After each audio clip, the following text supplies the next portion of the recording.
Sore itu, langit di atas kediaman mewah milik keluarga Rendra tampak mendung, seolah memberi pertanda akan adanya badai besar yang segera datang. Di dalam ruang tamu yang elegan, Kinanti duduk dengan anggun, sembari menyesap tehnya. Wajahnya tenang, hampir tanpa ekspresi. Meskipun di depannya kini berdiri seorang pria misterius, berpakaian serba hitam, dengan topi yang menutupi sebagian wajahnya. Pria itu meletakkan sebuah map coklat tua di atas meja marmer, dengan gerakan yang sangat hati-hati. Tanpa suara, pria itu hanya mengangguk kecil, sebelum akhirnya melangkah keluar, meninggalkan aura ketegangan yang mulai merayap di setiap sudut ruangan. Kinanti menatap map itu dengan tatapan dingin. Ia tidak langsung membukanya. Jemarinya yang lentik hanya mengusap pinggiran map tersebut, merasakan tekstur kertas yang akan mengubah seluruh alur hidupnya. Selama ini, ia tahu ada yang tidak beres dengan suaminya. Namun ia bukanlah tipe wanita yang akan melabrak tanpa bukti yang sah secara hukum. Sebagai seorang wanita yang terlahir dari keluarga pebisnis ulung, ia paham bahwa dalam permainan catur, seorang ratu tidak akan bergerak sebelum posisi lawan benar-benar terkunci. Perlahan, ia membuka segel map tersebut, dan matanya menyisir setiap baris laporan rahasia di dalamnya. Di dalam map itu, terpampang jelas foto-foto Rendra yang tengah bermesraan dengan Clarissa di sebuah restoran privat. Tidak hanya itu, dokumen tersebut juga berisi rincian aliran dana perusahaan yang diam-diam dialihkan oleh Rendra untuk membiayai gaya hidup mewah selingkuhannya itu. Kinanti tidak menangis. Tidak ada air mata yang jatuh membasahi dokumen tersebut. Sebaliknya, ia justru menyunggingkan senyum tipis yang terasa sangat mengerikan. Ia menyadari bahwa suaminya bukan sekadar pengkhianat cinta, melainkan seorang parasit yang sedang mencoba memakan inangnya sendiri. Tiba-tiba, suara pintu depan terbanting keras memecah keheningan. Rendra melangkah masuk dengan langkah angkuh.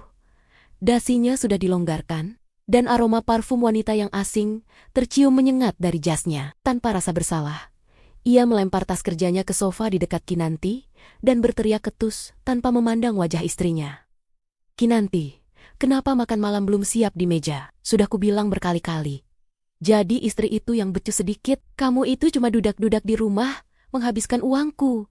Minimal pastikan pelayanmu kerja dengan benar," bentak Rendra dengan nada tinggi yang sombong. Kinanti menutup map coklat itu dengan sangat tenang, menyembunyikannya di bawah majalah sebelum ia berdiri. Ia menatap lurus ke mata Rendra. Tatapan yang biasanya hangat, kini berubah menjadi sedingin es. "Uangmu, Rendra? Sejak kapan kamu merasa memiliki uang di rumah ini?" jawab Kinanti dengan suara yang pelan, namun sangat tajam. Seorang asisten rumah tangga yang sedang membersihkan vas bunga di sudut ruangan tampak tersentak mendengar jawaban majikannya. Ia berbisik pelan pada rekannya yang baru saja lewat.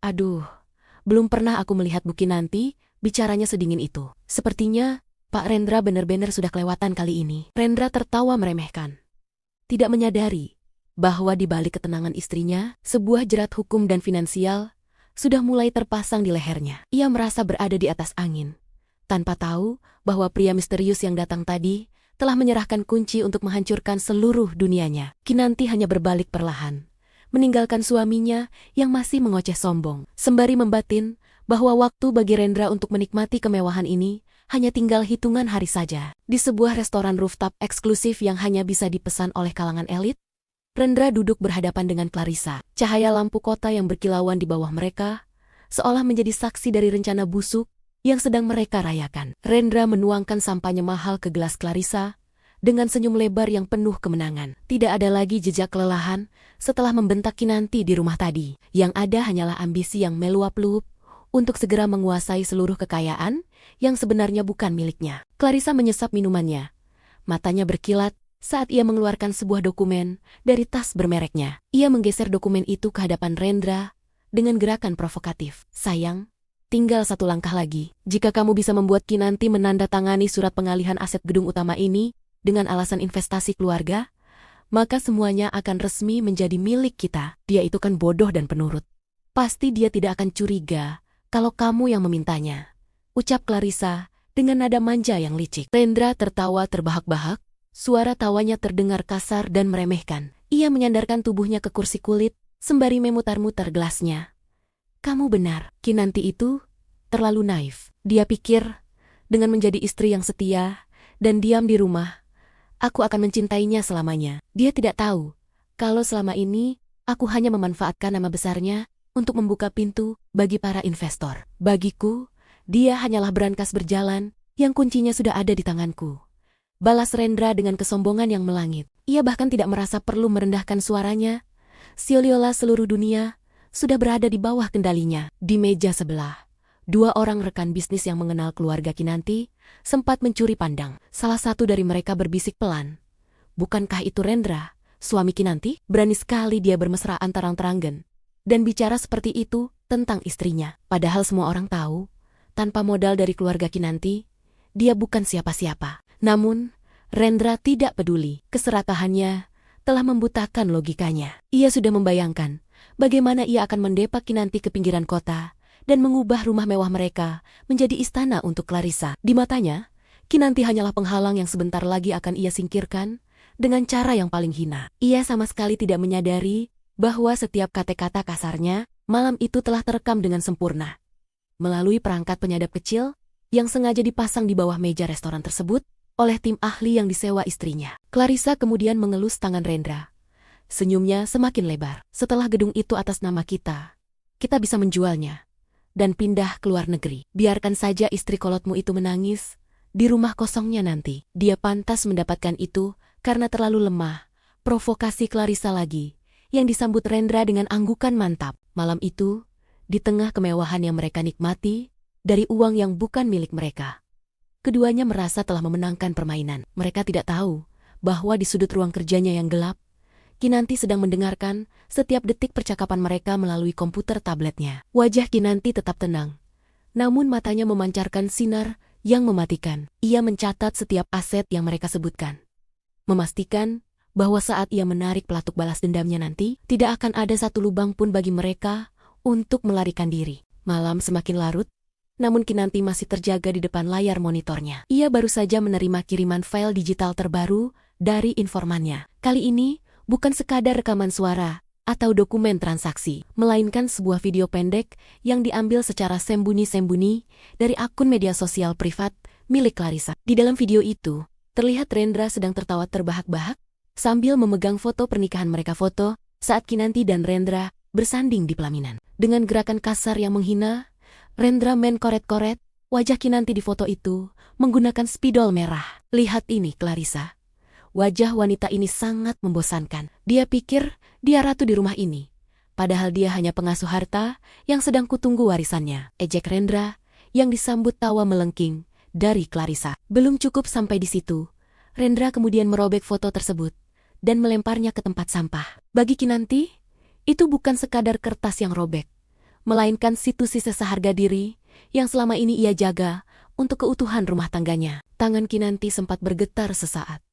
Namun bukan karena sedih, melainkan karena amarah yang kini membeku menjadi tekad. Ia melihat bagaimana suaminya juga merencanakan untuk memindahkan dana pendidikan anak mereka ke rekening pribadi Clarissa demi membeli sebuah apartemen mewah di pusat kota. Keserakahan Rendra telah melampaui batas. Ia tidak hanya mengkhianati istrinya, tapi juga tega mencuri masa depan darah dagingnya sendiri demi wanita simpanan. Tak lama kemudian, terdengar langkah kaki Rendra yang baru saja pulang dengan sempoyongan. Ia masuk ke dalam kamar kerja Kinanti tanpa mengetuk pintu. Wajahnya memerah karena alkohol, namun matanya masih memancarkan keangkuhan yang luar biasa. Ia melempar sebuah map baru ke atas meja Kinanti dengan kasar, tepat di atas layar tablet yang baru saja dimatikan oleh Kinanti. "Tanda tangani ini sekarang, Kinanti. Ini dokumen investasi baru untuk gedung pusat. Jangan banyak tanya.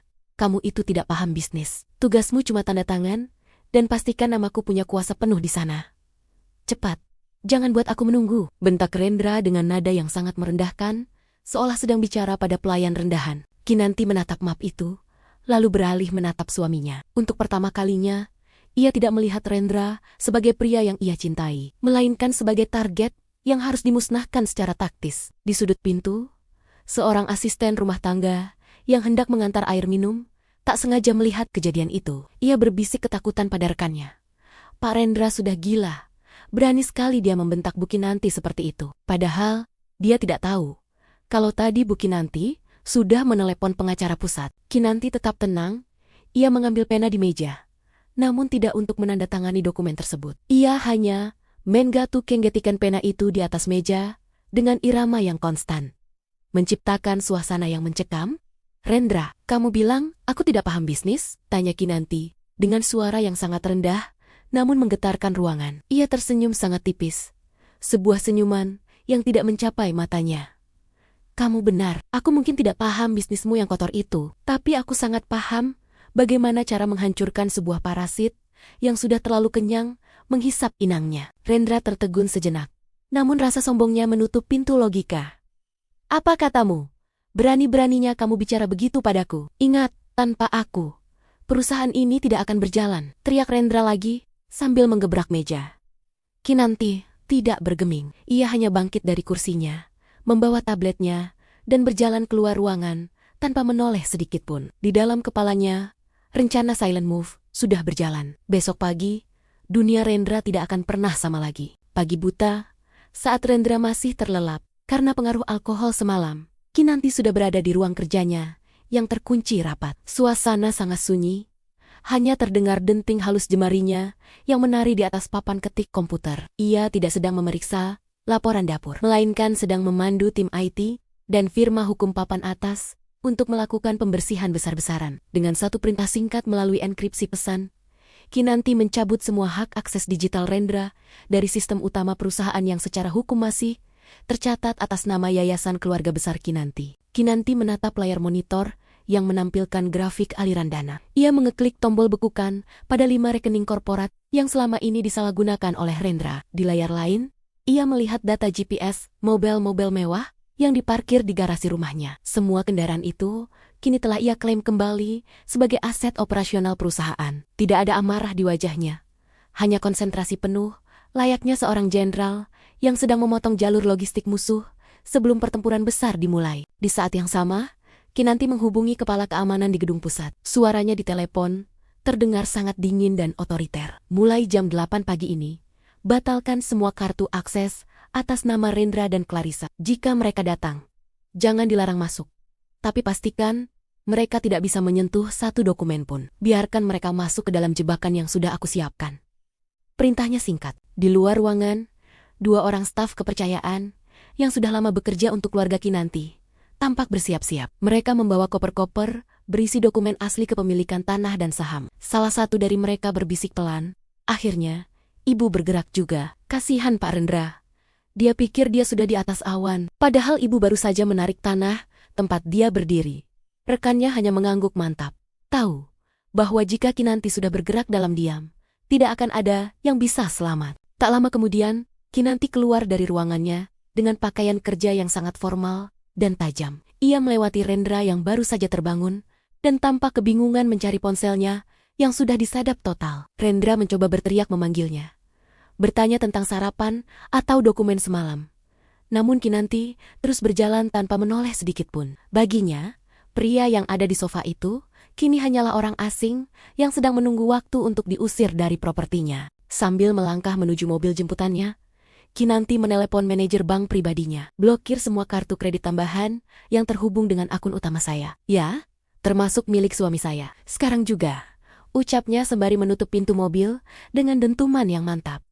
Langkah sunyi ini telah selesai. Semua jebakan telah terpasang rapi, dan kini ia tinggal menunggu Rendra dan Clarissa masuk ke panggung pengadilan sosial yang sudah ia siapkan di Big Reveal. Gala dinner peringatan ulang tahun perusahaan malam itu berlangsung sangat mewah. Rendra berdiri di atas panggung dengan dada membusung, mengenakan setelan tuxedo mahal yang dibeli menggunakan kartu kredit yang sebenarnya sudah tidak berfungsi. Di sampingnya, Clarissa berdiri dengan gaun merah mencolok, tersenyum lebar seolah dialah sang ratu malam itu. Di hadapan ratusan investor dan pemegang saham, Rendra memegang mikrofon dengan penuh percaya diri, siap mengumumkan proyek besar yang ia klaim sebagai hasil kerja kerasnya sendiri. "Malam ini adalah bukti bahwa di bawah kepemimpinan saya, perusahaan ini telah mencapai puncak baru," seru Rendra dengan suara lantang yang sombong. "Dan sebagai kejutan, saya akan menampilkan visi masa depan perusahaan di layar besar ini. Sebuah proyek yang akan mengubah peta bisnis kita selamanya." Rendra memberi kode kepada operator. Namun,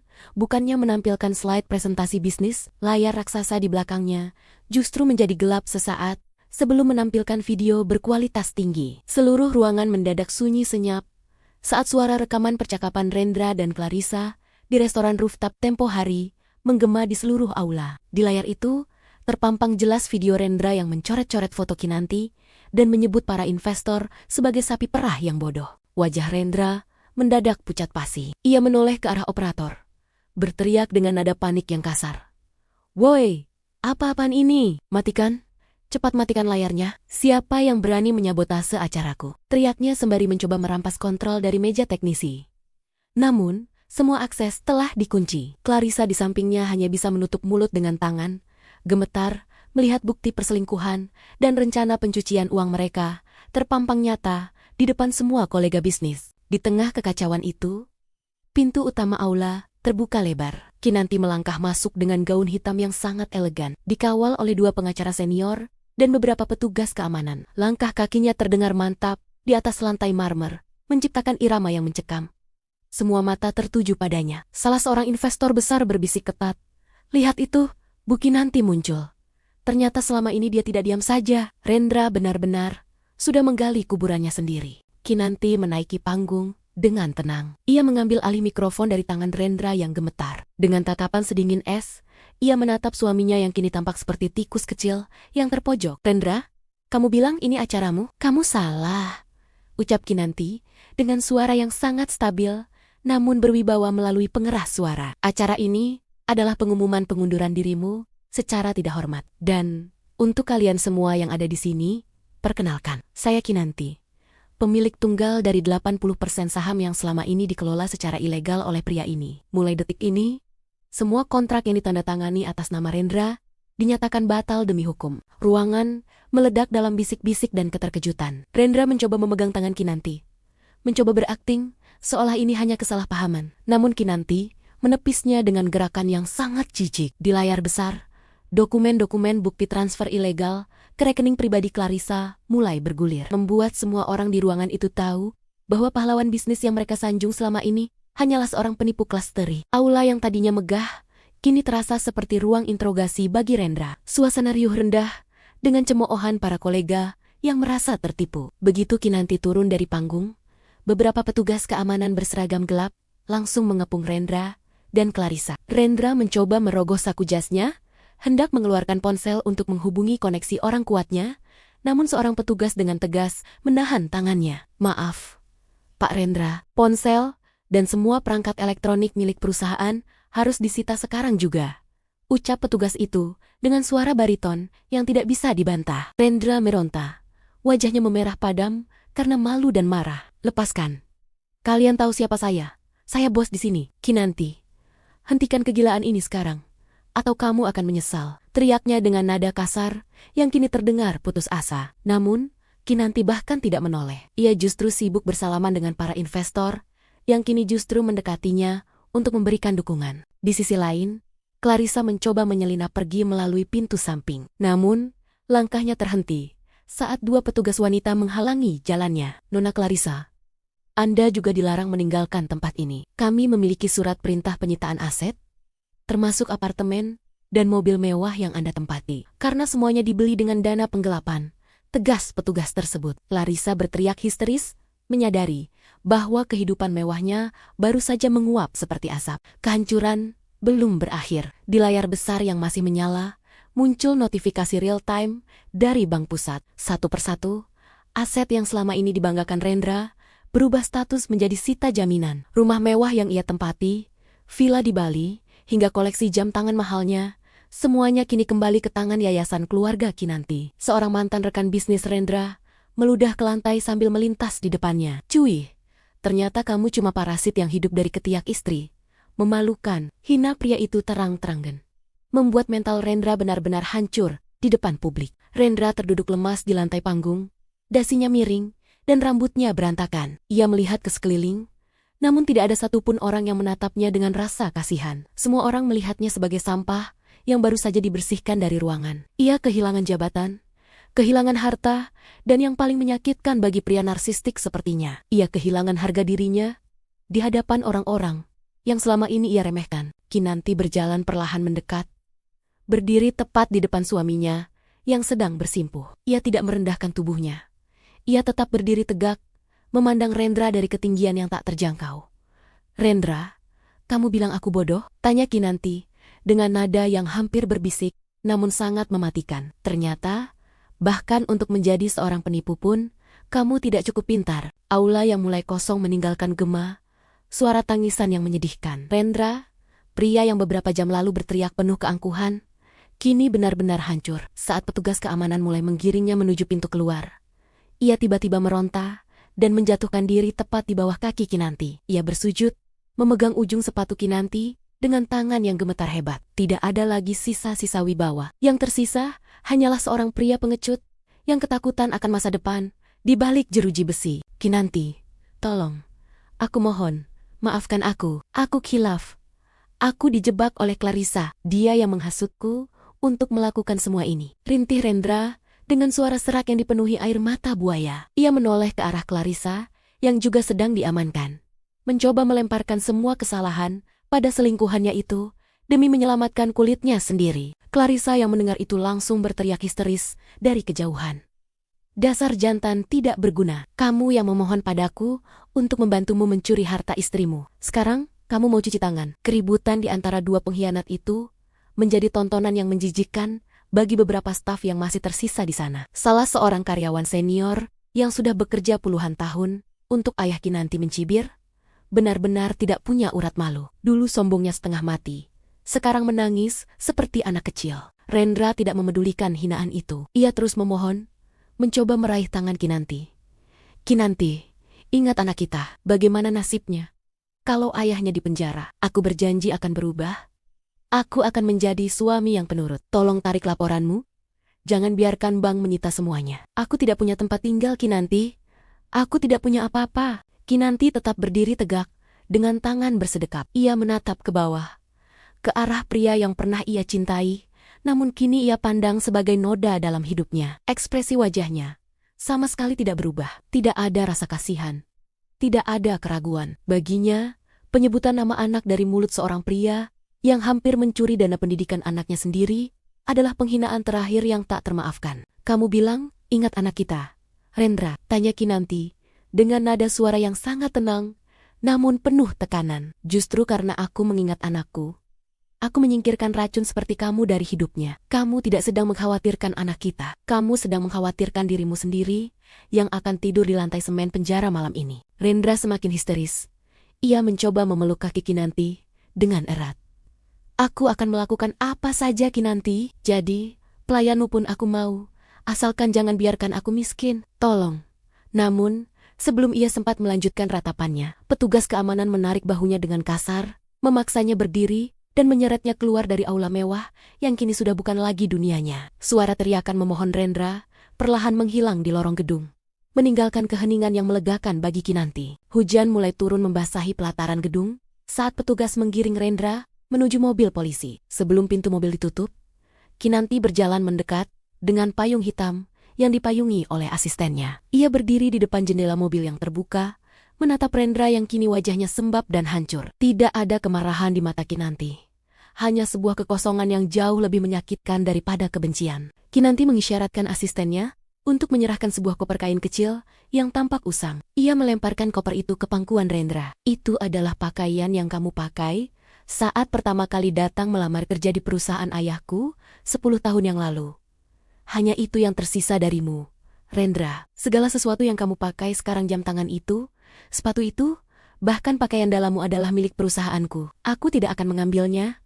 Anggap saja itu sedekah terakhirku untuk seorang pengemis. Rendra hanya bisa terdiam, memeluk koper usang itu dengan tangan gemetar. Ia baru menyadari bahwa selama 10 tahun ini, ia tidak pernah membangun apapun selain kebohongan. Di sampingnya, Clarissa juga sudah berada di mobil petugas yang lain. Tertunduk malu saat kilatan lampu kamera wartawan mulai menyorot wajah mereka. Pengkhianatan mereka kini menjadi konsumsi publik. Sebuah akhir yang sangat hina bagi mereka yang memuja status sosial. Seorang wartawan mencoba mendekati Kinanti dan bertanya, Bu Kinanti, apa rencana Anda selanjutnya setelah pengkhianatan sebesar ini? Kinanti menoleh sedikit ke arah kamera, memberikan senyum tipis yang sangat berwibawa. Rencana saya, menjalankan perusahaan dengan jujur dan memastikan anak saya tumbuh tanpa beang-beang seorang pengecut. Pengkhianatan memang menyakitkan. Tapi bagi saya, itu hanyalah cara semesta untuk membuang sampah dari rumah saya. Jawabnya dengan nada yang sangat tenang, namun berkelas. Ia kemudian berbalik, melangkah masuk ke dalam mobil sedan mewahnya, tanpa menoleh ke belakang lagi. Di dalam mobil, ia mengeluarkan ponselnya dan menghapus satu-satunya foto pernikahan yang tersisa di galeri fotonya. Dengan satu ketukan jari, masa lalunya lenyap. Kinanti menyandarkan tubuhnya di kursi kulit yang nyaman, menghela napas panjang yang melegakan. Mobil itu melaju meninggalkan gedung, membelah kegelapan malam dengan lampu yang terang. Kinanti telah memenangkan peperangan ini bukan dengan otot atau teriakan, melainkan dengan kecerdasan dan kesabaran. Baginya, balas dendam terbaik bukanlah melihat musuhnya mati, melainkan melihat mereka hidup dalam kemiskinan dan kehinaan. Sementara ia tetap bersinar, lebih terang dari sebelumnya.